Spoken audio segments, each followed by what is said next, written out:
I hid from my son that my monthly salary was $60,000, living modestly so he had no idea. On Thanksgiving, he invited me to dinner with his wife's parents. I wanted to see how they would treat a poor man, pretending to be a bankrupt old man. You won't believe what happened as soon as I crossed their threshold. Before we continue, please subscribe to the channel and write in the comments what time it is where you are now. The tea kettle whistled as my phone buzzed on the kitchen counter.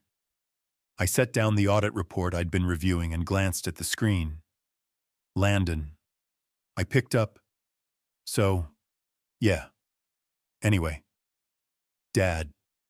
His voice came through mid-complaint, like I'd interrupted his real conversation.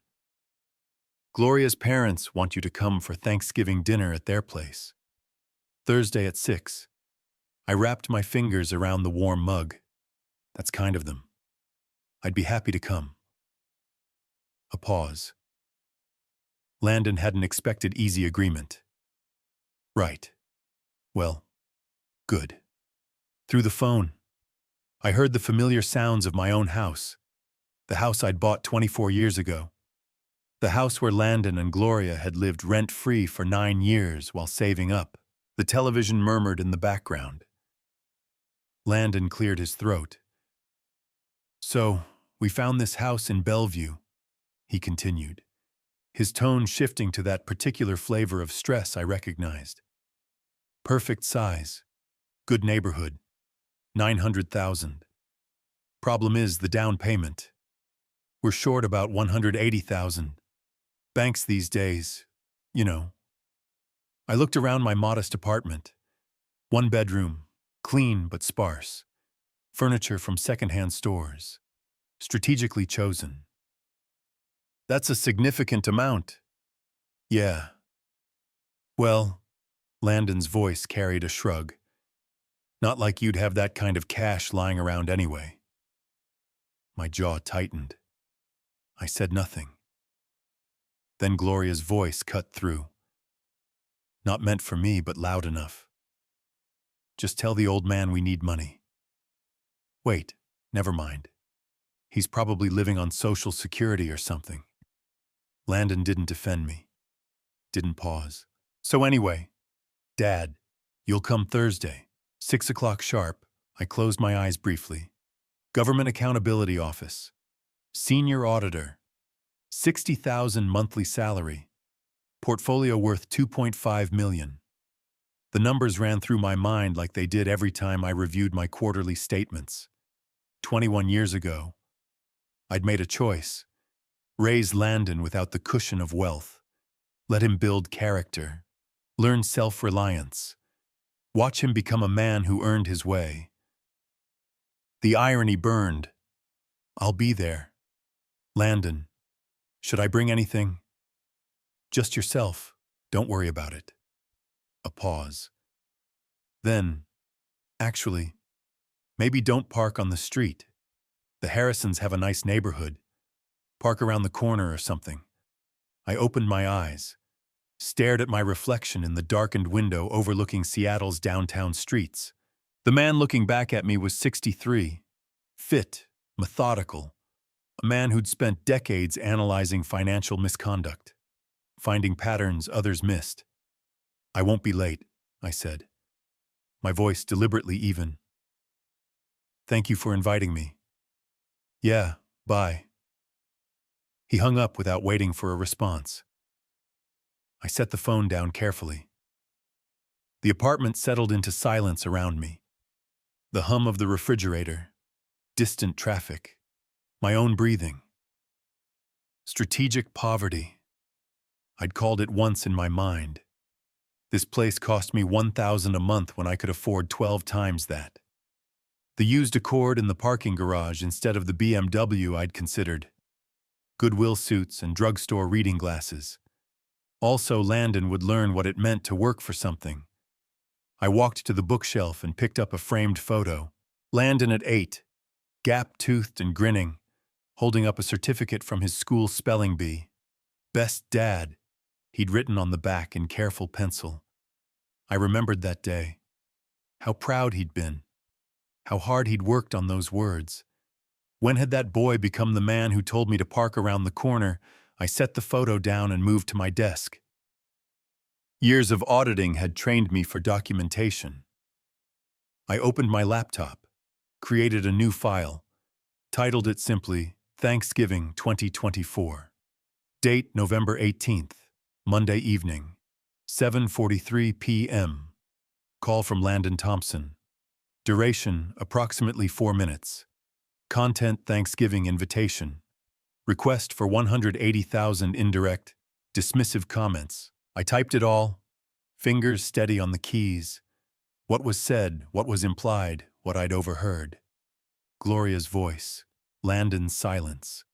The casual cruelty of assuming I had nothing because I appeared to have nothing. An audit always started with the initial evidence, the first anomaly that suggested deeper problems. This was my first entry.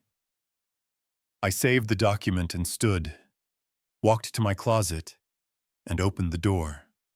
The suits I wore to the office hung on the left, tailored, professional, appropriate for a GS-15 senior auditor. On the right, pushed to the back, the older clothes, the worn jacket I'd bought on sale 16 years ago, the shoes with heels that needed replacing.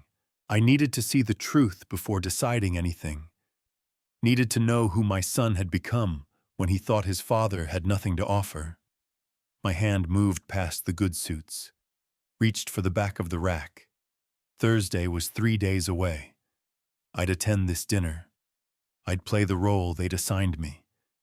The poor, embarrassing father who couldn't park on their nice street. And I'd watch, listen, document. Then I'd decide whether my son was worth saving. I pulled out the old jacket, held it up to the light. A small stain on the lapel I'd never quite gotten out. A button that didn't quite match the others where I'd replaced it. Perfect. I laid it across the chair in my bedroom and returned to the window. Seattle's lights stretched below. Tiny lives in tiny apartments. Everyone carrying their own calculations of worth and dignity. My phone sat silent on the counter. The tea had gone cold. I thought about that 8-year-old boy with the spelling bee certificate. Wondered when he'd stopped seeing me and started seeing only what I appeared to lack. Thursday would answer that question. I opened my closet again and looked at the suits I never wore around Landon. Then I pushed them aside and reached for the back of the rack. The old jacket smelled faintly of mothballs. Monday morning light filtered through my apartment windows as I examined the fabric, worn at the elbows. The color faded from charcoal to something closer to ash. I'd worn it to a budget committee meeting 10 years ago, back before my promotions, before the salary bumps that had built my portfolio into something substantial. It would do nicely. I hung it on the back of my desk chair and dressed in my usual work attire. 40 minutes later, I was in my Accord, deliberately driving the route that took me past my real house. The house stood in a quiet Seattle suburb, modest by neighborhood standards, but solid. 3 bedrooms, 2 baths, built in 1999. I'd bought it for $450,000.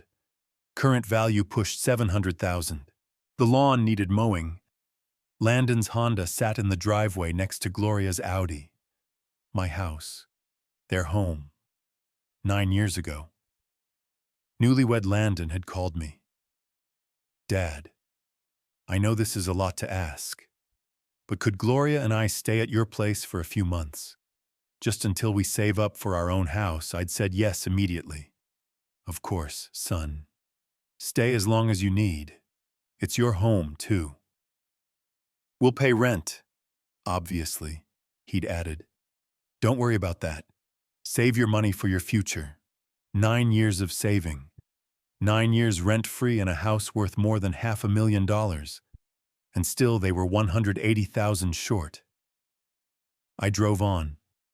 Mind working through the numbers like I worked through discrepancies in federal budget reports. Landon's job at the marketing firm paid $80,000 annually. Gloria managed a boutique fitness studio, probably pulled in $60,000.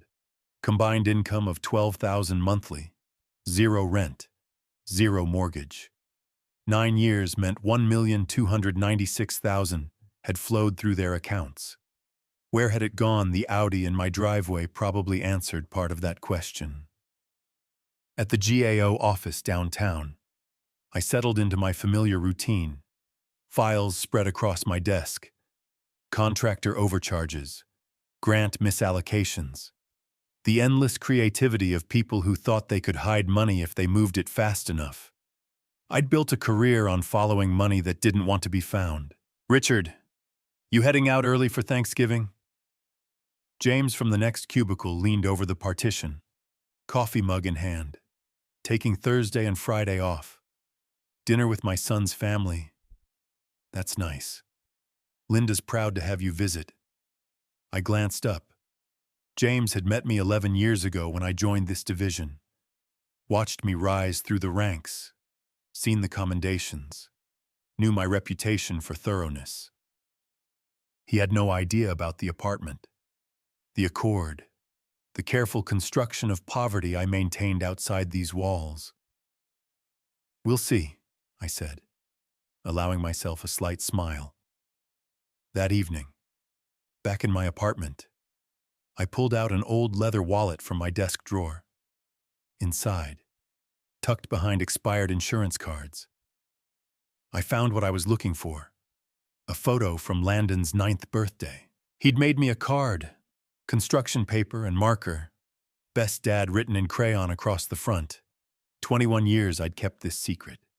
21 years of watching him build his own way, believing he was earning everything himself. I'd thought I was teaching him independence, self-reliance, the value of working without a safety net. Maybe I just taught him to look down on anyone he perceived as having less. I put the photo back, closed the drawer. Wednesday evening. My phone rang again. Landon. Just confirming you're still coming tomorrow. 6 o'clock. The Harrisons' place in West Seattle. I have the address. I said, I'll be there. And Dad. His voice shifted.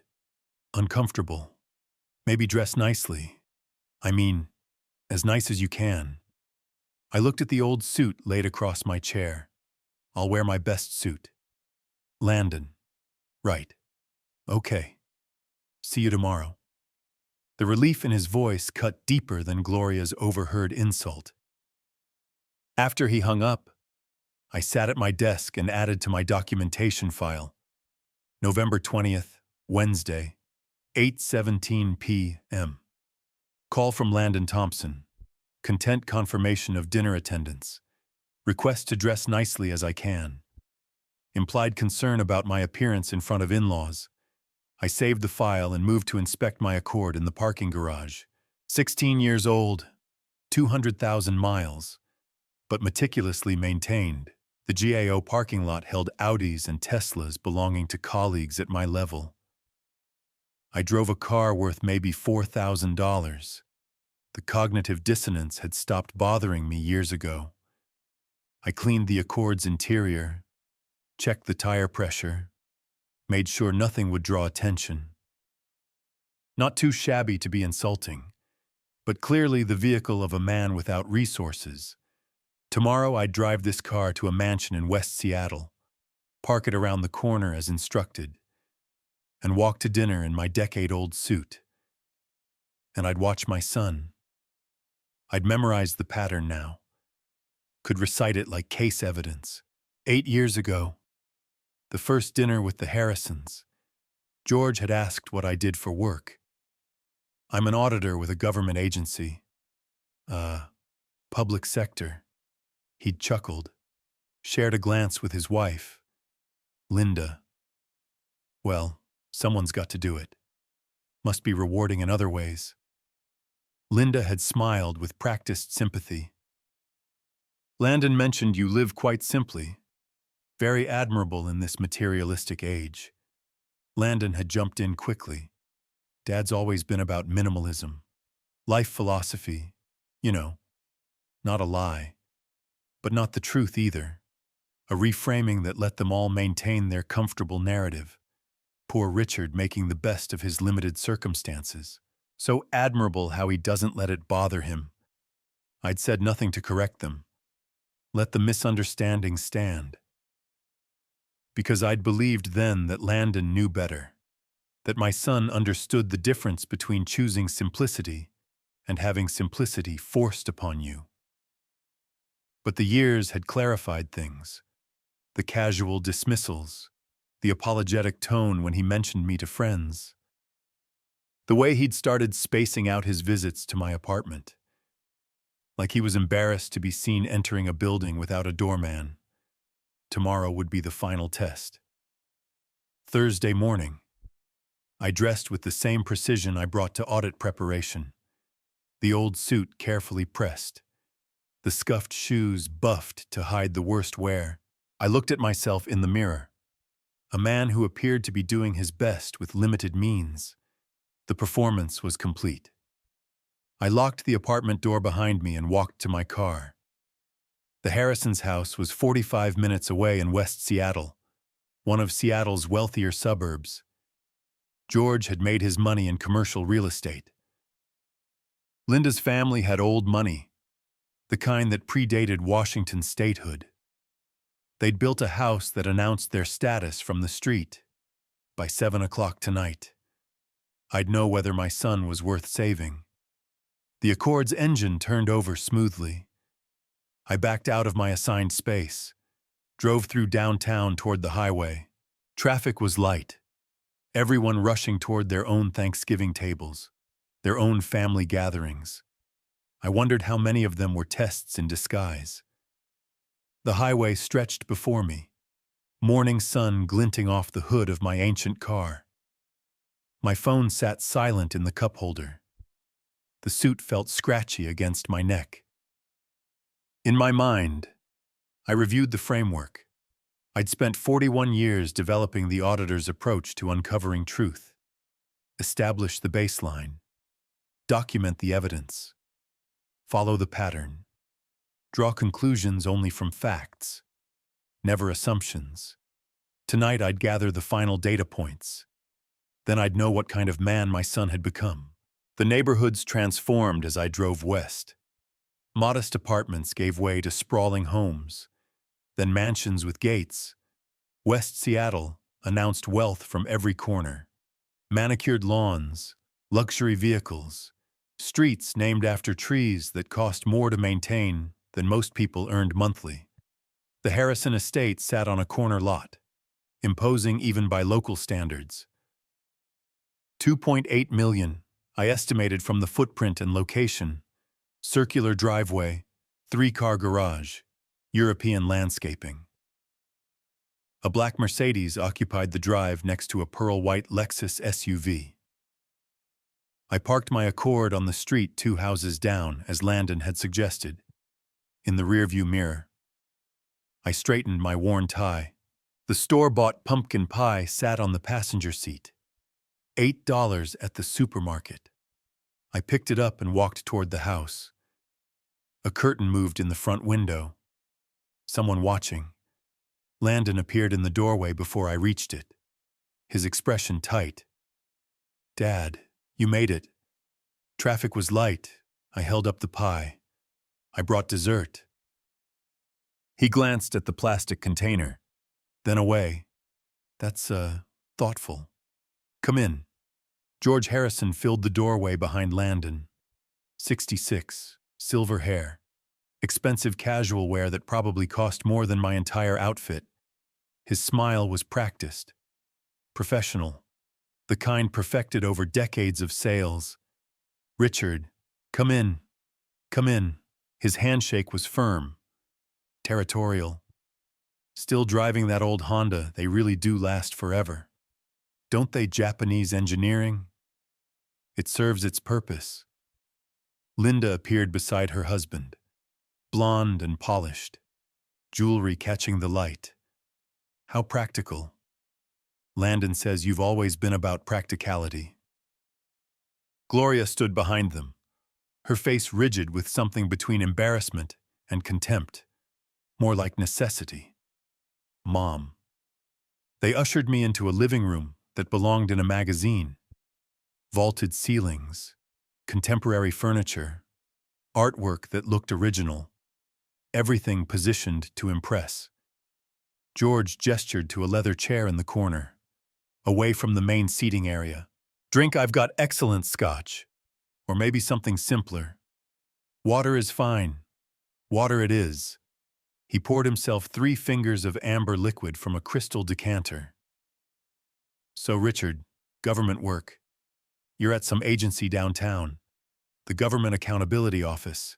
I audit federal spending. George laughed, a booming sound that demanded attention. Ah, a bureaucrat. Well, someone has to do it. I suppose. The pay must be adequate. It meets my needs.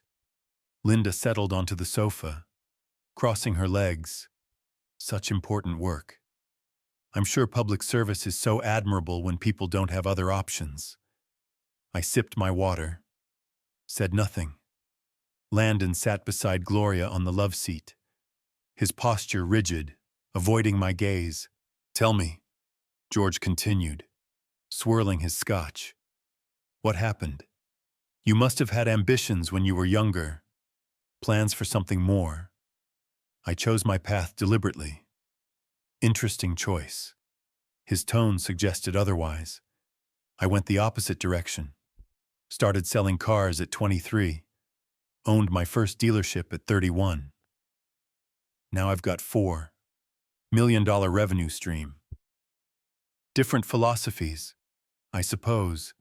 Dinner was served in a dining room with a table that could seat 13. The meal was catered. Turkey carved by someone who wasn't Linda. Sides in warming dishes. Wine that probably cost more per bottle than my monthly electric bill. They'd placed me at the far end. A cheap folding chair brought in to accommodate the extra guest.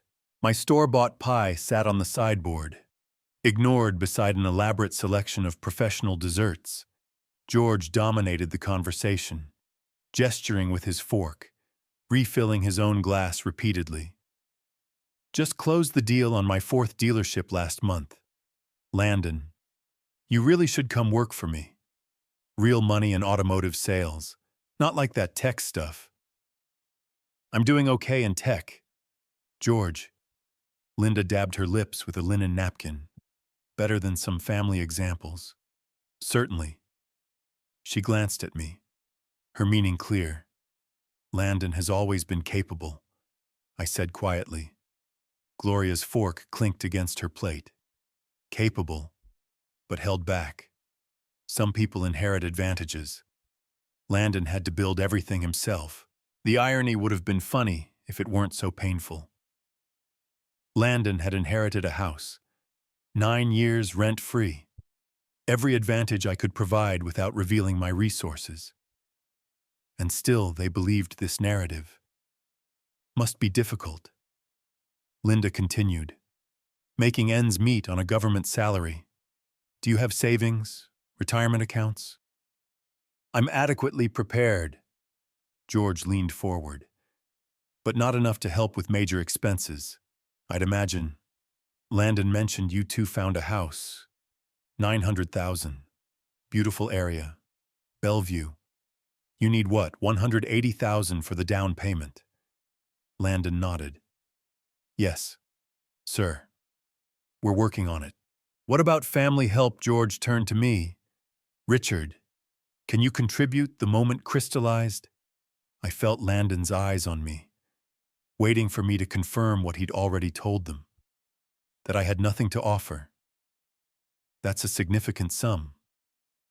I said, that's what I thought. George's smile was triumphant. No offense, but government work doesn't exactly build wealth. Does it? Can't squeeze blood from a stone. Landon sat silent. Not a word in my defense. Not even a token protest against George's condescension. Gloria set down her wine glass. We've learned to be realistic about what's possible from different sources. Well then, George stood, walked to Landon's chair, placed a hand on his shoulder. Tell you what, Linda and I will provide the $180,000 down payment. Gift from us. Can't have our daughter waiting forever for help that clearly isn't coming from elsewhere. Landon's face transformed. George, that's incredibly generous. Thank you. Gloria rose to hug her father. Thank you, Daddy. This is why I'm grateful for real family support. Linda beamed. Some families help their children succeed. That's what parents do when they're able. I watched my son accept another man as his benefactor. Watched him show more gratitude to George in 30 seconds than he'd shown me in 9 years. The Accord insult, the parking instruction, the cheap chair at the end of the table, all of it I could have forgiven. But not this silence, not this acceptance of my humiliation without a single word of defense. That's very generous of you both, I said, my tone perfectly neutral. We moved through dessert, their elaborate pastries, not my pie. Conversation continued around me like I was furniture. George's business successes, Linda's charity board, Gloria's boutique studio expansion plans. Landon contributed enthusiastically, animated in ways I rarely saw anymore. At 9 o'clock, I stood. Thank you for the meal. I should be going. George barely looked up. Early night. Well, long drive back to where are you living these days downtown? Small place. Cozy, I'm sure. Linda's smile was dismissive. Good night. Richard. Landon rose halfway, then settled back.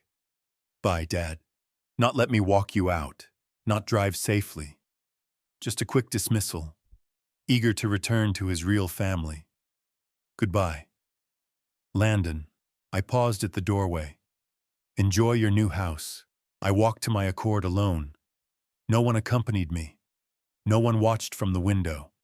I sat in the driver's seat, key in the ignition, but not turning it. My hands were steady, my breathing even. The auditor in me was already organizing the evening into categories, documenting evidence, building the case file. 9 years rent-free in my house. Tonight's complete betrayal. George's hand on Landon's shoulder, claiming him.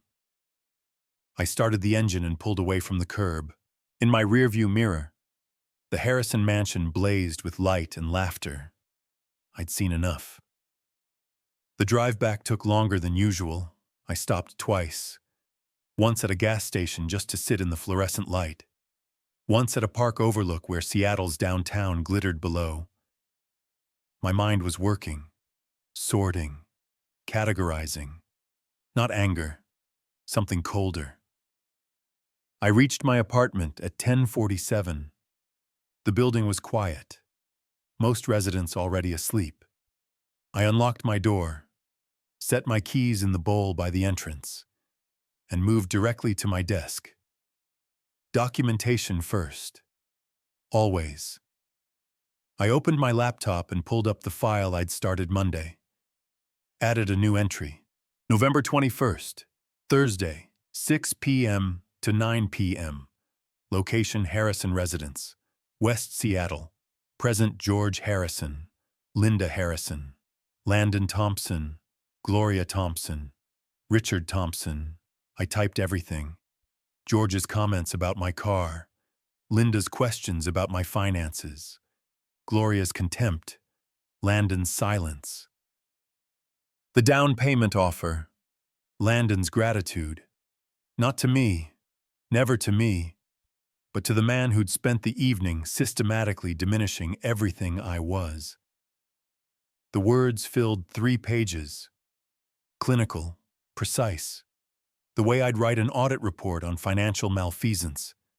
When I finished, it was past midnight.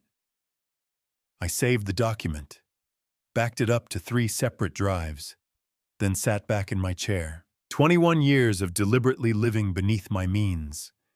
teaching Landon independence. 9 years of free housing while he saved nothing. Tonight's complete betrayal. I pulled up my financial management software.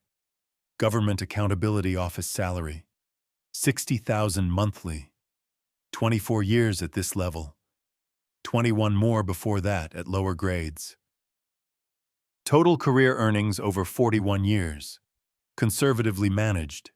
Checking account 130,000. Savings accounts 420,000. Investment portfolio 1,987,000. 401k retirement 900,000. Total liquid assets 350,000. The house where Landon lived, rent-free. 700,000 current value. Mortgage paid off 13 years ago. Total assets 4.5 million. I stared at the numbers. 4.5 million my son thought didn't exist. 4.5 million that could have prevented the night's humiliation with a single sentence. But I'd wanted to know who he really was. Now I did. Friday morning arrived with gray rain. I made coffee, sat at my kitchen table, and opened my laptop again. First search Washington inheritance law, disinheritance children. The results were clear. Washington allowed complete disinheritance. No requirement to leave anything to adult children. A properly executed will with explicit language would suffice. Second search, Washington eviction law. Family members. More complex. 30 days notice minimum. Legal occupation for 9 years might create complications. I'd need an attorney. Third search, transfer on death deed. Washington. Perfect. A TOD deed would transfer property ownership upon my death directly to named beneficiaries. Bypassing probate. Could be revoked or changed any time while I lived. Landon wouldn't inherit the house automatically. I could name anyone, any organization, any charity. He'd have nothing. I spent the afternoon organizing documents, property deed, tax records, financial statements. The 9 years of documentation showing Landon had lived rent-free, paying zero toward the mortgage, utilities, maintenance. His income tax returns I'd helped him file until 4 years ago, showing his substantial earnings. The rain intensified.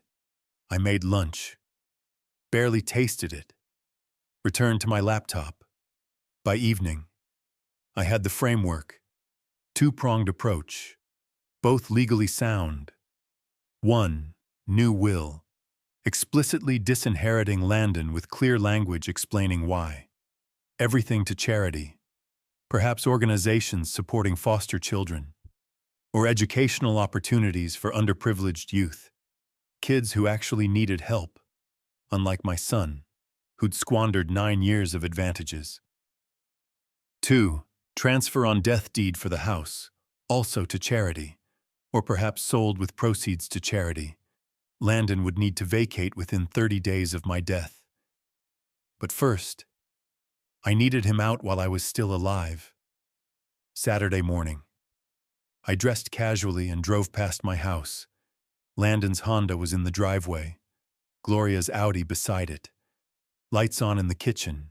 They were home, probably discussing their new house, celebrating George's generosity. My house, my equity, my gift turned into a weapon against me. I drove back to my apartment and made a phone call to a colleague who'd gone through a messy divorce. James. It's Richard. I need an attorney recommendation. Real estate and inheritance law. Everything okay? Just planning ahead. Someone thorough. Alan Mitchell. He handled my property settlement. Doesn't mess around. Want his number? I wrote it down. Then opened my email. Alan Mitchell's website was professional. 41 years experience. Estate planning. Property law. Complex family situations. Office in downtown Seattle. Walking distance from my apartment. I drafted the email carefully. Subject consultation request. Estate planning and property matter. Mr. Mitchell, I am seeking legal counsel regarding estate planning and a property matter involving family occupation. I am a 65-year-old federal employee with substantial assets and real property. I need to execute a comprehensive will, establish a transfer on death deed, and address the current occupation of my primary residence by family members. I have documentation prepared and am ready to proceed quickly. Please advise your availability for an initial consultation. Regards, Richard Thompson. I read it twice, checked for typos, and hit send. The email departed with a quiet sound. I sat back in my chair, coffee cooling beside me on the desk. Outside my window, Seattle moved through its Saturday routine. People shopping, eating, living their ordinary lives. I'd spent 41 years building financial security, 21 years hiding it to teach my son independence, 9 years providing free housing while he saved nothing, and learned to despise me for appearing to have nothing. Last night, he'd sat silent while another man paid for his future.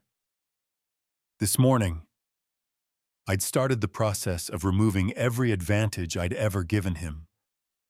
My phone sat quiet on the desk.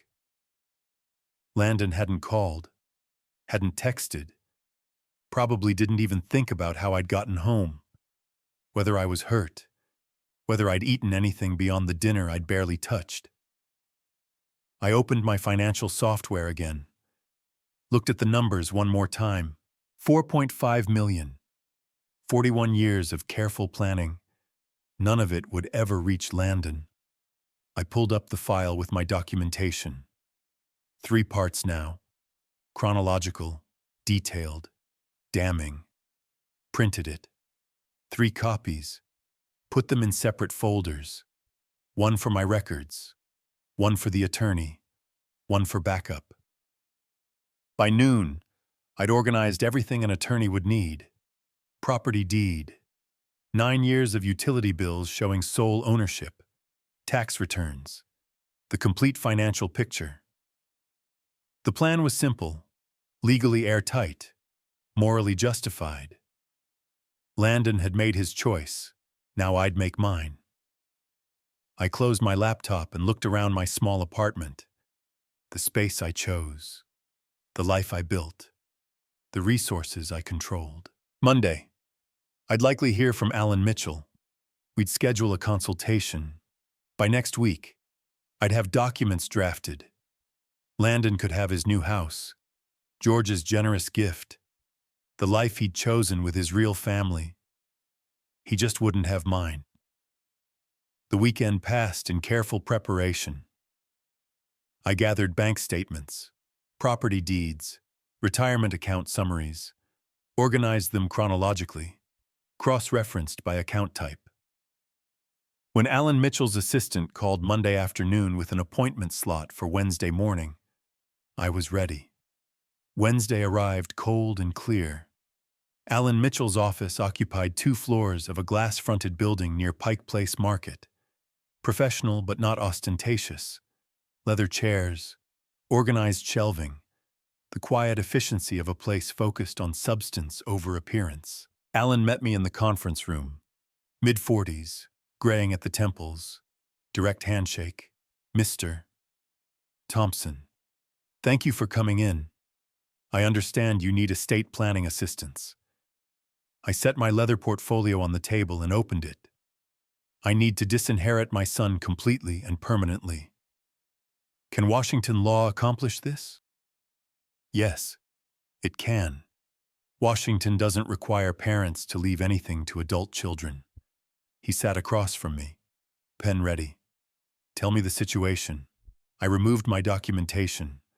First, the handwritten notes from Thanksgiving, then bank statements showing my accounts, property deed for the house, current will leaving everything to Landon, retirement summaries.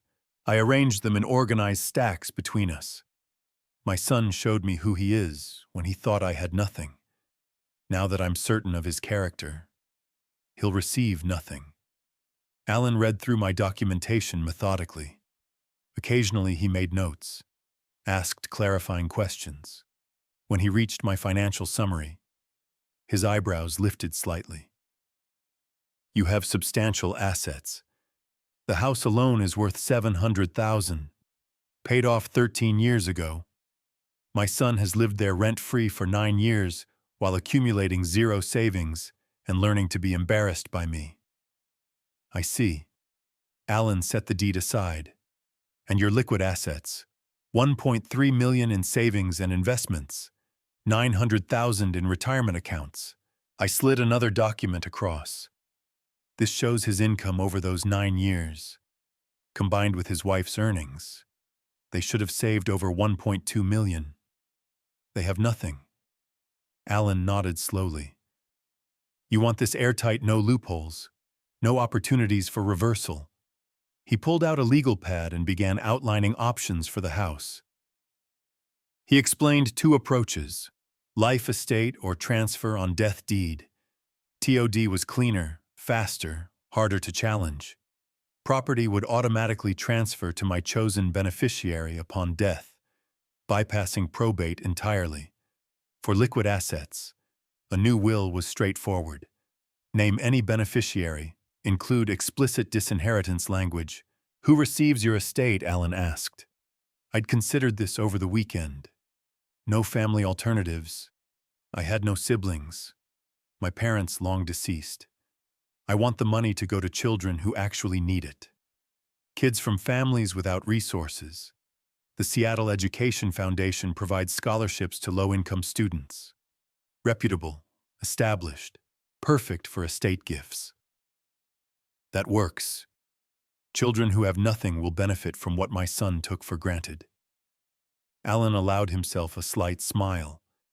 There's a certain poetry to that choice. There's justice to it. He outlined the timeline. Draft new will 1 week. Prepare TOD deed 1 week. Notarization required with Sarah Jenkins. A reputable notary in the building. Property appraisal recommended with David Ellis. Licensed appraiser. Total timeline: 2 weeks to complete all documents. Once executed, Alan emphasized, these documents are extremely difficult to challenge. Your federal position proves competence, but I recommend additional documentation: dates, conversations, reasons for disinheritance. Also consider a cognitive assessment from your physician. Creates medical record of competence at signing. I nodded. My annual federal employee health assessments are current. All normal. No cognitive issues. Perfect. Bring those records to the signing. Over the next 2 weeks, I became intimately familiar with the process. Alan sent drafts for review. I read each page carefully. My years of analyzing complex federal documents serving me well. I requested specific language changes, clarifications, additional provisions. The property appraisal required coordination. I called Landon on a Tuesday evening. Landon, I'm having the house appraised next Tuesday. The appraiser will need access. Appraised. Why? Insurance purposes. Routine property valuation. Will you be home? No, I'll be at work. Gloria might be here. This seems sudden. It's overdue. I'll coordinate with the appraiser. He'll be professional and quick. Okay. I guess that's fine. David Ellis conducted the appraisal on schedule. I accompanied him. It was my property after all. Landon wasn't home. Gloria had left for her studio. Walking through the house felt strange. Landon's furniture. Gloria's decorative choices. Their lives built in my space without payment or appreciation. David measured rooms, photographed features, noted improvements. The appraisal came back at $700,000, fair market value. By mid-December, all documents were ready. Alan scheduled the signing for a Wednesday afternoon. Sarah Jenkins' notary office occupied a corner of the law firm's second floor. Small desk, official seal mounted on the wall, filing cabinets of recorded documents. 2 witnesses, law firm staff, stood against the wall. Sarah reviewed my federal ID badge, verified my identity. She slid the new will across the desk. Mr. Thompson, I need to verify you understand these documents. This will revoke all prior wills and directs your entire estate to the Seattle Education Foundation. Do you understand?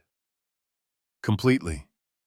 And this deed transfers your property to the same foundation upon your death. Your son, currently residing there, is not a beneficiary. You understand this, I do. That's my intention. Very well. Please sign here, here, and initial here. I signed with deliberate strokes. The pen moved smoothly across the pages. Then the TOD deed. Sarah supplied her seal. The stamp made a definitive sound that echoed in the quiet room. She handed me the documents. These are now in effect.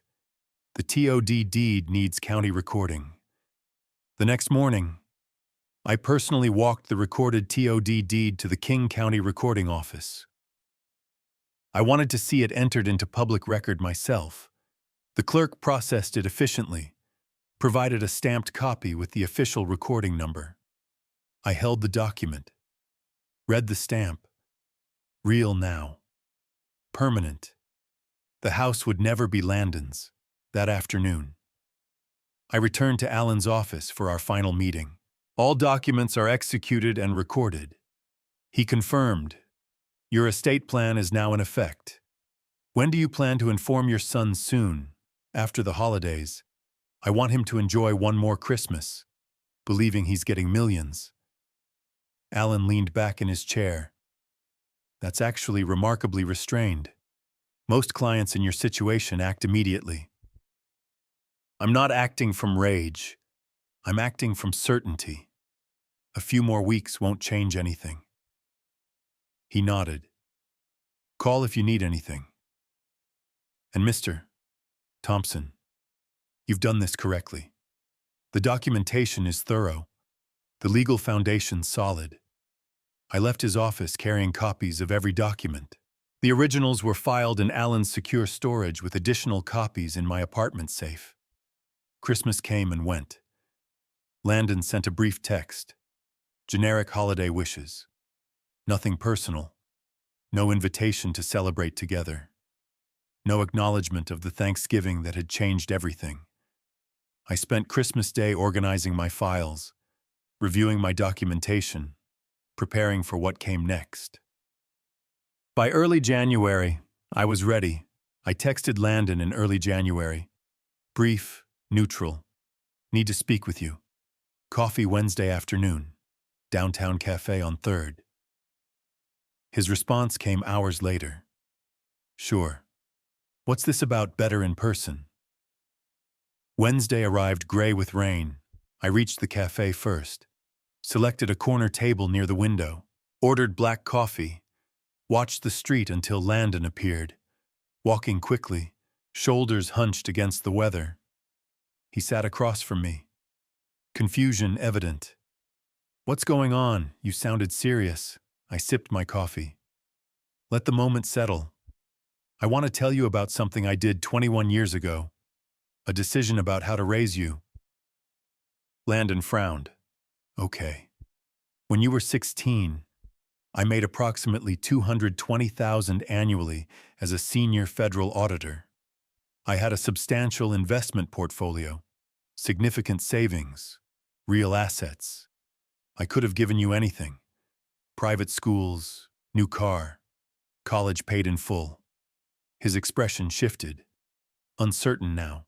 Instead, I chose to live modestly. Let you believe we had limited resources. I wanted you to learn independence, self-reliance, the value of work. I set down my cup. I wanted to see who you'd become without the cushion of obvious wealth. Landon's face paled. What are you saying? I'm saying I currently have $1.3 million in savings and investments, $900,000 in retirement accounts. I own the house where you live, $700,000 paid off. Total assets approximately 4.5 million. The color drained completely from his face. You're joking. I'm telling you the truth. I've hidden for 2 decades. The poverty you've been embarrassed by. Strategic. The modest apartment. The old car. The worn suits. Choices. Not necessities. His hands gripped the table edge. Why would you to see who you'd become? To understand your character when you thought I had nothing. I kept my voice level. Professional. Thanksgiving showed me everything I needed to know. Thanksgiving, that was you accepting another man's money without defending your father. That was you sitting silent while the Harrisons systematically humiliated me. That was you telling me to park around the corner because my car was embarrassing. Landon's mouth opened, closed. I didn't. You did. And I documented it. Every word, every silence, every moment of betrayal. I removed an envelope from my jacket. 2 weeks ago, I completed new estate documents. A will disinheriting you completely. A transfer on death deed. Removing you as beneficiary of the house. Everything goes to the Seattle Education Foundation. Scholarships for children from low-income families. I slid the envelope across. These are copies. The originals are executed, notarized, and recorded with King County. Legally binding. Landon stared at the envelope like it contained poison. You can't. I can. Washington law allows complete disinheritance of adult children. Alan Mitchell, my attorney, ensured everything is legally airtight. You showed me who you are. Landon, now you'll receive the inheritance you've earned. Nothing. His hands shook as he'd opened the envelope, scanned the documents, his face transformed. Shock, disbelief, dawning horror. This is because of Thanksgiving. Because I didn't defend you enough. That's insane. It's because of 9 years rent-free in my house. Because of every dismissive comment, every embarrassed glance, every moment you treated me like a failure. Thanksgiving wasn't the cause. It was the confirmation. Dad, please. I've lived in a $1,000 apartment while you enjoyed $700,000 of my equity. I've driven a 16-year-old Accord while you and Gloria accumulated nothing, despite combined income exceeding $1.2 million over 9 years. You had every advantage and learned only contempt. Landon's breathing quickened. I didn't know. How could I know if you never told me? Your ignorance of my resources doesn't excuse your treatment of who you thought I was. You accepted George's money over having any relationship with a father you believed was poor. That tells me everything about your values. I can change. You're 63 years old. Landon, I'm 33, the slip registered. Wrong generation. I was 65. Landon was 33. The stress was affecting my precision. You're 33, I corrected. Old enough to know better. Old enough to have shown basic respect regardless of my perceived finances. He pushed back from the table, stood, sat again. His phone buzzed. He ignored it. It buzzed again. I need to. He answered it. Not now. Gloria. Her voice carried across the table, shrill and demanding. I couldn't make out words, but the tone was clear. Landon's expression crumbled. He just told me he's got 4.5 million. No, I didn't know. Of course I didn't. He listened, his face reddening. He already did it. Legal documents recorded everything. Another pause. I don't know. Let me. She was screaming now. Actual screaming. Landon pulled the phone from his ear, wincing. I need to go home, he said finally. We need to talk about this. There's nothing to discuss. The documents are filed. My decision is final. Gloria's parents. George knows lawyers. Let him hire them. Alan Mitchell specializes in estate law. Every document was prepared to withstand challenge. You can spend your savings on legal fees if you want. You'll lose. Landon stood, swaying slightly. How can you do this? I'm your son. And you showed me exactly what that means to you. I stood as well, straight in my coat. The house is mine. The money is mine. None of it was ever yours. Despite 9 years of free living and a lifetime of expectations. You made your choices. Now live with them. I left the cafe while he was still standing there, the documents scattered across the table, his phone pressed to his ear and Gloria's voice cutting through the space between us. In my car. I sat for a moment before starting the engine. Across the street, through the cafe window, I could see Landon collapsed back into his chair, head in his hands. I started the Accord and pulled into traffic. The first blow had landed. Now I'd wait to see how they'd respond. 11 days passed after the cafe meeting. I returned to my routine. Work, home, the quiet rhythm of my life. Landon called twice. I didn't answer. Then the certified letter arrived, requiring my signature. I knew what it was before I opened it. The postal worker waited while I signed the electronic pad. I thanked her, closed the door, and sat at my kitchen table. The envelope was thick, formal, bearing the letterhead of Anderson and Reed, a prominent Seattle law firm known for aggressive litigation. I used a letter opener rather than tearing the envelope. Inside, 13 pages of legal filing. Landon Thompson, plaintiff, versus Richard Thompson, defendant. Contest of last will and testament. Claims of diminished capacity. Undue influence. Emotional instability evidenced by sudden disinheritance of only child. I photographed each page with my phone, then called Alan Mitchell. They filed. I said when he answered. Expected. Can you come in tomorrow morning? The next day. Alan spread the filing across his conference table. He read it completely, occasionally making notes, his expression unimpressed. This is a Hail Mary pass, he said finally. They're hoping to intimidate you into settlement. Washington law is clear. Competent adults can disinherit anyone for any reason. You have medical records, employment records, documented reasoning. This won't succeed, but it will take time and energy. Fight it completely. That's what I hoped you'd say. Let's bury them in documentation. Over the next week, I provided everything Alan requested. Security clearance renewal from 7 months ago. Government background checks requiring psychological screening. Annual physical exam results. All normal. No cognitive decline. Performance reviews from the GAO. Consistently excellent ratings. Alan compiled it into a fortress of evidence. Anderson and Reed is expensive, Alan noted. Someone with resources is funding this. George Harrison, Landon's father-in-law. That explains the aggressive approach.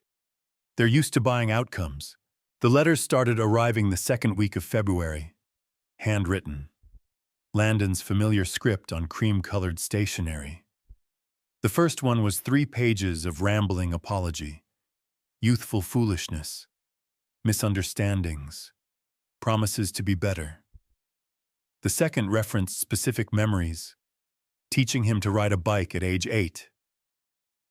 That father wouldn't abandon his son now. I read each letter completely. Filed them in a folder labeled Landon. February 2025. Didn't respond to any. I recognized manipulation when I saw it. Mid-February. My phone rang. Unknown number. Richard Thompson. Richard. George Harrison. Let's talk man to man. Businessman to businessman. What's your number? I switched the phone to speaker. Started recording. My number, everyone has a price. You want to leave money to charity. Fine. Name the amount you want for yourself, and we'll settle this. This isn't about money. Mr. Harrison, it's about character. Landon failed a test he didn't know he was taking. George's voice hardened. Don't be naive. Everything's about money. You're just playing hard to get. 220,000. 3. You can't buy your way out of this. Goodbye. I hung up, saved the recording, emailed it to Alan with a timestamp. The third call that week came from Gloria directly. First time she'd ever called me. Richard, it's Gloria. I'm calling because I think we all need to take a step back. We're family. Family shouldn't fight like this. We became strangers at Thanksgiving. This call doesn't change that. Her voice shifted, sweeter, almost pleading. I'm trying to apologize. Can we have dinner talk properly? Your apology is motivated by money, not remorse. The answer is no. You're being unreasonable. Landon is your only child, and he showed me exactly what that means to him. Goodbye. Gloria. I hung up. She called back immediately. I declined the call. She called 3 more times that evening. I blocked her number. Alan filed our counter motion in late February. The documentation was overwhelming. 41 years of federal employment, annual competency reviews, medical records, my written analysis of Landon's behavior from Thanksgiving onward, witness statements from colleagues about my professional capability. The estate planning process itself demonstrates competence. Alan wrote in the filing, Mr.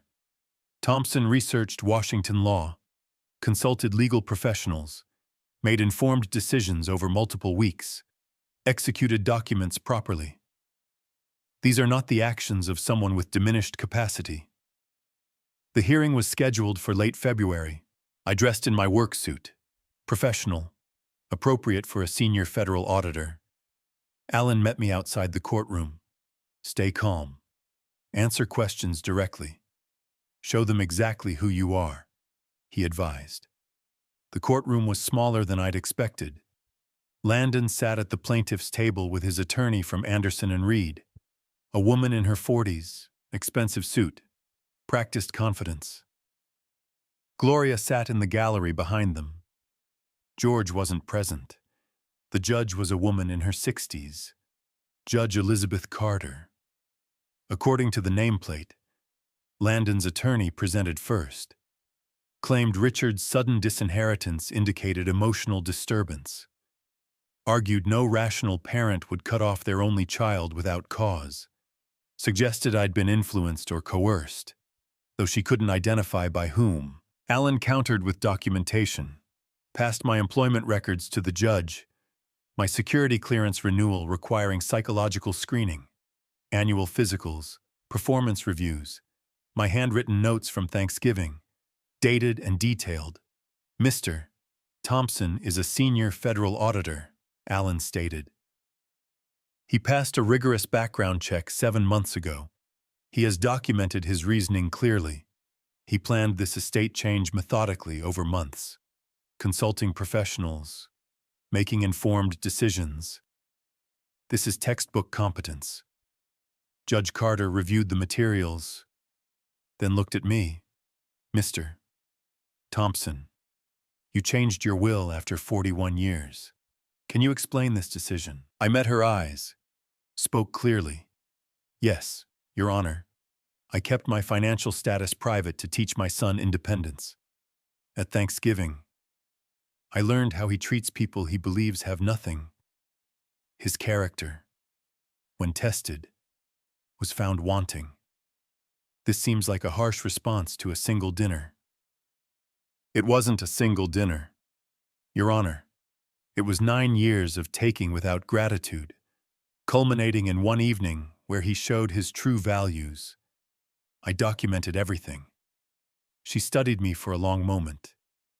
You appear quite competent to me. Mr. Thompson, thank you. She reviewed Alan's submissions again, then Landon's attorney's filings. The courtroom was silent, except for rustling paper. Finally, she looked up. I've reviewed the evidence. Mr. Thompson is clearly competent. He has documented his reasoning. Washington law permits disinheritance. The will stands as executed. Challenge dismissed. Landon's face crumbled. His attorney gathered her papers quickly, professionally masking her defeat. Gloria sat frozen in the gallery. Outside the courthouse, Landon called across the lobby. Dad, please just talk to me. 5 minutes. That's all I'm asking. I paused for 1 second. Let him see me. Hear him. Acknowledge his presence. Then I continued walking. Alan fell in beside me, creating a physical barrier. In my car. I sat for a moment before starting the engine. The legal challenge had failed. George's money had bought them nothing but expensive legal fees and public documentation of Landon's failure. I drove back to my apartment. The victory felt appropriate, not celebratory. The system had confirmed what I knew. My decision was sound, my reasoning valid, my actions legal, but I knew they wouldn't stop completely. The will was secure now, court-tested and approved. That left one remaining asset, the house where Landon and Gloria lived. Rent-free. I suspected that would be their next battlefield. I was ready. 3 weeks passed after the court victory. I returned to work, completed my quarterly audit reports, maintained my routine.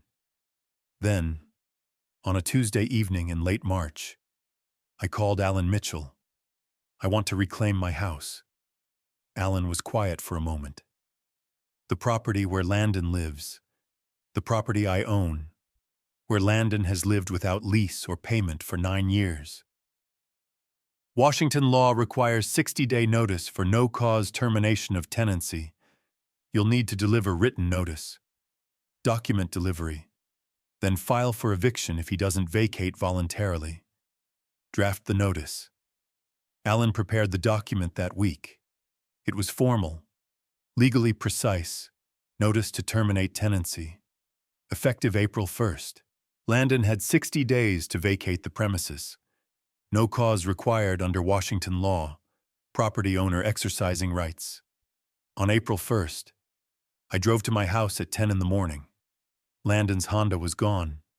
He'd be at work. Gloria's Audi sat in the driveway. I knocked on my own front door. Gloria answered, confusion crossing her face. Richard, what are you? I'm delivering legal notice. I handed her the envelope. 60 days to vacate. You and Landon need to be out by June 1st. She stared at the envelope. Vacate, this is Landon's house. This is my house. I bought it 24 years ago. Paid it off 13 years ago. Landon has lived here rent-free by my permission, which I'm now withdrawing. Her face went white. You can't just kick us out. We have rights. You have 60 days. Read the notice. It explains everything. I turned to leave. You're making a mistake. Her voice rose. George will fight this. I looked back. George's money couldn't overturn the will. It won't stop a property owner from reclaiming his own house. June 1st. Be out. I walked to my car, photographed the house with my visit, noted the time and date. Documentation. Alan filed the forcible entry and detainer action in mid-April, exactly as required when Landon and Gloria didn't respond to the notice. The court scheduled a hearing for mid-May. The hearing was procedural. Quick. I presented the property deed showing sole ownership, showed documentation that Landon had never paid rent, had no lease, occupied by verbal permission only, presented the notice to vacate delivered April 1st. Landon's new attorney, different firm, less expensive than Anderson and Reed, argued that 9 years of occupancy created some form of tenancy right. Judge Thomas Wright rejected it immediately. No lease, no rent, no documentation of any rental agreement. This is permissive occupancy which the owner can terminate. 60-day notice was proper. I'm ordering the tenants to vacate by June 1st or face forcible removal. Landon sat rigid in his seat. Gloria wasn't present. Probably couldn't face another courtroom defeat. Outside, Landon approached me in the parking lot. "Where are we supposed to go?" I unlocked my car door. "That's not my concern. We can't afford first and last month's rent on a decent place. Not with the down payment gone to George's lawyers. You had 9 years of free housing to save money. You saved nothing. Those are your choices. Landon, live with them. You're enjoying this. Watching us suffer." I met his eyes. "I'm not enjoying it. I'm implementing it. There's a difference." I drove away, in my rearview mirror. Landon stood in the parking lot, defeated. The days crawled toward June 1st. I heard through indirect channels. A colleague knew someone who knew Gloria's sister that they'd found a cramped 2-bedroom apartment in a less desirable neighborhood. Rent $2,400 monthly. No down payment assistance from George anymore. Apparently, he'd tired of funding their legal losses. June 1st arrived on a Sunday. I drove to the house at noon. A moving truck sat in the driveway. Nearly empty. Landon and Gloria were carrying the last boxes out. I parked on the street and waited. Let them see me watching. Let them understand this was real. Final. Enforced. The moving truck departed at 2. Landon's Honda followed it. Gloria's Audi left minutes later. I waited another hour, then approached the house. The front door was unlocked. Inside, the house was empty except for scuff marks on the floors, nail holes in the walls, the ghost impressions of furniture on the carpet. They'd taken everything, left nothing. I walked through each room. The bedroom where Landon had slept for 9 years. The kitchen where Gloria had cooked meals in my house without appreciation. The living room where they'd built their life on my generosity while learning to despise me. In the master bedroom. I found a note on the floor. Landon's handwriting. "You won. Are you happy now?" I picked it up. Read it twice. Then put it in my pocket. I wasn't happy. Happiness wasn't the goal. Justice was the goal. Consequences were the goal.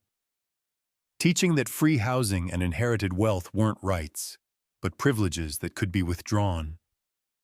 I locked all the doors, checked all the windows. The house was secure, empty, mine again. My phone buzzed. Text from Alan. "Confirm they're out. Property is yours. Well done." I stood on the front porch, keys in hand. 9 years of free housing ended with a court order. Landon had called it cruel. I called it consequences. Somewhere in Seattle. Landon and Gloria were unpacking in whatever apartment they could afford on short notice. George's money had dried up after 2 legal defeats. They'd have to manage on their own earnings now, pay their own rent, build their own security without a wealthy father-in-law or a generous father they'd learned too late to appreciate. I got in my car and drove back to my apartment. The house was mine again. The inheritance was secured. The legal battles were over.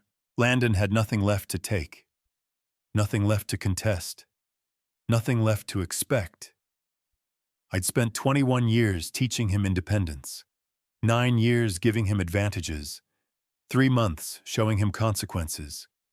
The education was complete. 4 weeks passed after the eviction hearing. The June 1st deadline approached. I maintained my routine. waiting to see if Landon and Gloria would leave voluntarily or require sheriff enforcement. Then on a Tuesday evening in late May, my apartment buzzer rang. I wasn't expecting anyone. "Yes, Dad. It's me." Landon's voice came through the intercom. Subdued. "Can I come up, please, just 10 minutes? I considered refusing. Press the button instead.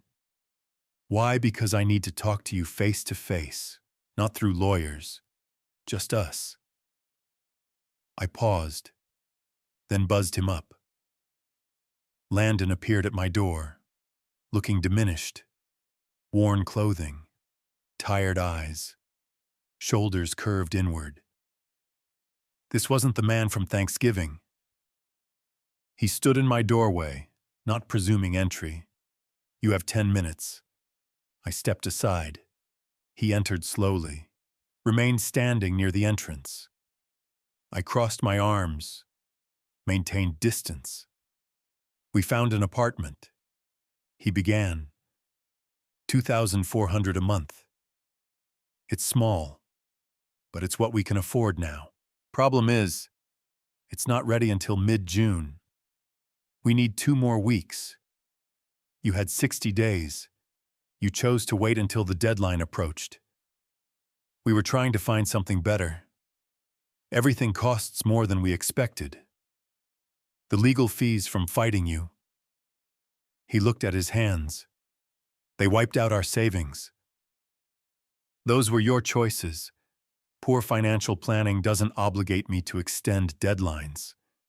Landon nodded slowly. "George gave us 60,000, but he won't give more. He's furious about the court losses. He said we're too stubborn, and we're on our own now." I allowed myself a thin smile. He tried to buy a solution. When that failed, he withdrew support. Sounds familiar. Conditional assistance based on success. How does it feel being on the receiving end, point taken? Landon's voice was quiet. "What about Gloria? How's she handling this?" His expression darkened. "She blames me for everything. She says I should have known you had money, that I should have fixed this. She calls me a failure daily. Those are the same words she used about me at Thanksgiving. You said nothing then. Now you understand what silence costs." "I do. Too late. But I do." We stood in silence. Outside my window, Seattle's evening traffic hummed. Landon shifted his weight. Exhausted. "I'm not asking for forgiveness," he said finally. "I'm not asking you to change the will. I'm asking for 2 weeks. That's all. Just 14 more days. I gave you 9 years. That's 4,500 days of free housing. You're asking for 14 more. The answer is no." "Dad, please. The court order says June 1st. That deadline stands. Be out by then or the sheriff enforces it. This conversation is over." Landon looked at me directly for the first time. "I came here knowing you'd probably say no. I came anyway because I had to try. Not for the house or the money. I understand those are gone. Just to see if there's anything left between us worth saving." Thanksgiving answered that question. He nodded, moved toward the door. His hand rested on the knob. "For what it's worth, I'm sorry. Not about losing the money, about disappointing you. If you'd shown this awareness at Thanksgiving, none of this would have happened. I know. But I didn't. And now I'm living with it. Yes, you are. Goodbye." Landon. He left without another word. I stood at the closed door, listening to his footsteps fade down the hallway. Then I walked to my window, watched him emerge onto the street below, get into his Honda. He sat there for a long moment before starting the engine. I closed the curtain. Over the next few days, I drove past the house occasionally, not stalking, verifying, I parked a block away, observed for 10 minutes, noted progress. Rental truck on Wednesday, boxes loaded Thursday, furniture carried out Friday. On May 30th, I watched from my car as Landon and Gloria made final trips. Gloria slammed the trunk repeatedly, her movements sharp with anger. Landon moved mechanically, carrying boxes without expression. They didn't see me watching. By evening, the truck was gone. May 30th, my phone buzzed. Text from Landon. We're out. House is empty. Keys are on kitchen counter. I typed a single word. Acknowledged. No response came. None was needed. June 1st arrived on Sunday. I drove to the house at noon. Let myself in with my original key. The keys Landon mentioned lay on the kitchen counter. 2 copies tagged with a hardware store label. I walked through empty rooms, scuff marks on floors, nail holes in walls, carpet indentations where furniture had stood for 9 years. The ghost architecture of their life in my space. In the master bedroom, I found something they'd missed. A small framed photo fallen behind where the dresser had been. Landon and Gloria on their wedding day 8 years ago. Young, hopeful, certain of their future. I picked it up, studied it for a moment, then set it on the windowsill. Not my concern anymore. I locked all the doors, checked all the windows. The house was secure, empty. Mine again. Outside. I stood on the porch, keys in hand. 9 years of occupation ended. Landon had texted compliance, moved out without sheriff enforcement, left quietly. The education was complete, the consequences delivered, the justice achieved. I got in my car and drove back to my apartment. Behind me, the house stood empty, waiting for whatever came next. Somewhere in Seattle, Landon and Gloria unpacked in their cramped apartment, adjusted to paying rent, learned to live without advantages they'd taken for granted. That wasn't my concern either. I'd spent 21 years teaching Landon independence, 9 years giving him opportunities, 6 months showing him consequences. The lesson was over. Whether he learned from it was his choice now, not mine. I parked in my apartment garage, rode the elevator up, unlocked my door. Inside, everything was exactly as I'd left it. My space, my peace, my life undisturbed by people who'd learned to value wealth over character. I made dinner, ate at my small table, and felt something I hadn't felt since before Thanksgiving. Satisfied, not happy, not triumphant, just finished. The story had reached its natural conclusion. June passed into July. I returned to my full work routine at the GAO, completed the quarterly audits I'd been managing, prepared reports for congressional oversight. My colleagues noticed nothing different about me.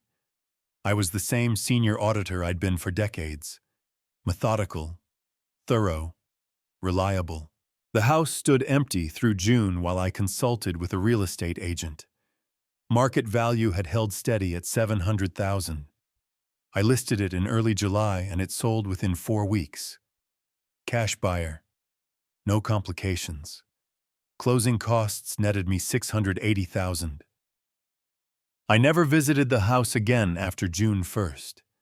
The agent handled everything. Inspections, repairs, staging, showings. When the sale closed in late July, I signed documents in Alan Mitchell's office, accepted the check, and completed the transaction without seeing the property. The money transferred to my account, $680,000 that would never reach Landon. I decided weeks earlier where it would go. The Seattle Education Foundation occupied a modest office building in the Belltown district. I scheduled a meeting with their director, Susan Lee, for early August. Mr. Thompson, thank you for coming in. She shook my hand warmly. Your donation inquiry was intriguing. I'd outlined my intention in the initial email. Now, I explained fully, I'm donating the proceeds from a property sale. $680,000. I want it used for college scholarships for students from low-income families. Full 4-year funding for as many students as the amount allows.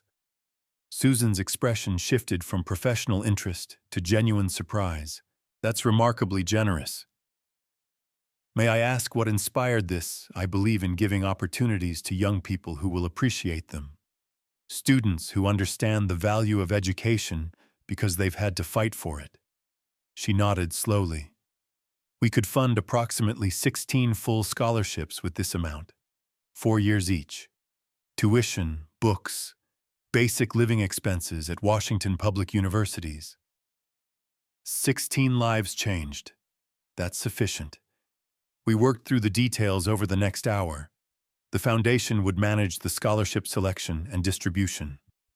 My name would remain confidential. No publicity, no recognition. The scholarships would be awarded based purely on need and merit. Would you like updates on the recipients? Susan asked. Many donors enjoy seeing the impact. No. I trust your judgment in selecting deserving students. Beyond that, I don't need to know. She studied me curiously. This is unusual. Most major donors want involvement or acknowledgement. I'm not most donors. The money has a purpose now. That's acknowledgement enough. I signed the donation paperwork, transferred the funds, and left with a simple receipt. $680,000 redirected from a son who'd wasted advantages to 16 students who'd earned them. The letter arrived 3 weeks later. Formal acknowledgement from the foundation. 16 scholarships funded. Names withheld per my request. But brief descriptions included. First-generation college students, foster care survivors, children of single parents working multiple jobs, young people who understood struggle and valued opportunity. I read the letter once, filed it in my desk drawer, and didn't look at it again. September brought routine, work, home, the quiet rhythm I preferred. I heard nothing from Landon. No calls, no texts, no letters. The silence was mutual and appropriate. Through indirect channels, I learned fragments. A colleague's friend knew Gloria's sister. Landon and Gloria were in their small apartment. Marriage strained, but intact. Landon still worked his tech job. Gloria still managed her fitness studio. They paid their rent, managed their bills, lived without safety nets or wealthy benefactors. They were learning what independence actually meant. I felt no satisfaction hearing this, no triumph, just confirmation that consequences were real and being faced. One afternoon in late September, I sat at my desk reviewing audit reports when James stopped by my cubicle. Richard, you seem different lately, more settled. Maybe I looked up from my computer. Do I? Yeah. Can't put my finger on it. But whatever was bothering you last year seems resolved. Some situations required attention. They've been addressed. He nodded, understanding I wouldn't elaborate. Good for you, man. Life's too short to carry burdens we don't need. After he left, I considered his observation.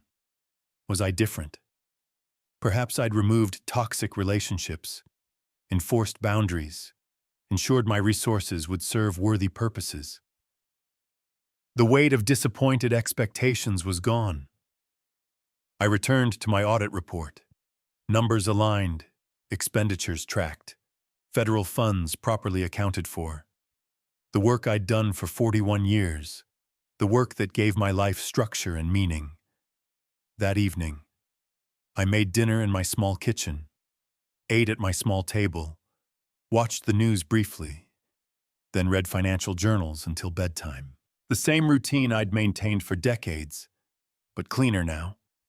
No calls from Landon asking for favors. No performance of poverty to teach lessons. No waiting for character development that never came. Just my life lived on my terms, by my values. The story people would tell, if anyone told, it would be simple. An auditor, 65 years old, had made decisions about his estate. Those decisions were executed legally, upheld by courts, and resulted in charitable contributions benefiting deserving youth. Clean, professional, principled. The story Landon would tell, if he told it, would be different. But that narrative wasn't mine to control or concern myself with. I'd given him 21 years of hidden advantages, 9 years of free housing, multiple chances to demonstrate character. He'd shown me who he was. I'd responded accordingly. The scales were balanced. The accounts settled. The audit complete. October arrived with early rain. I walked to work when weather permitted, drove when it didn't, maintained my routine. The house was someone else's home now. My will was filed with Alan Mitchell. Legally sound. Court-tested. 16 students would begin college next fall with full funding. Everything I'd intended to accomplish was done. I closed my laptop one evening, having finished the day's work from home. Outside my window, Seattle's lights sparkled in the damp darkness. Somewhere in this city, my son struggled with consequences he'd earned. Somewhere else, 16 young people prepared for opportunities they'd been given. I felt no need to know more than that. Tomorrow would bring more audits, more reports, more routine. That was exactly what I wanted. The story was over. The justice was done. The rest was simply living. If you like this story, please like this video, subscribe to the channel, and share your impressions of the story in the comments. To listen to the next story, click on the box on the left. Thank you for watching.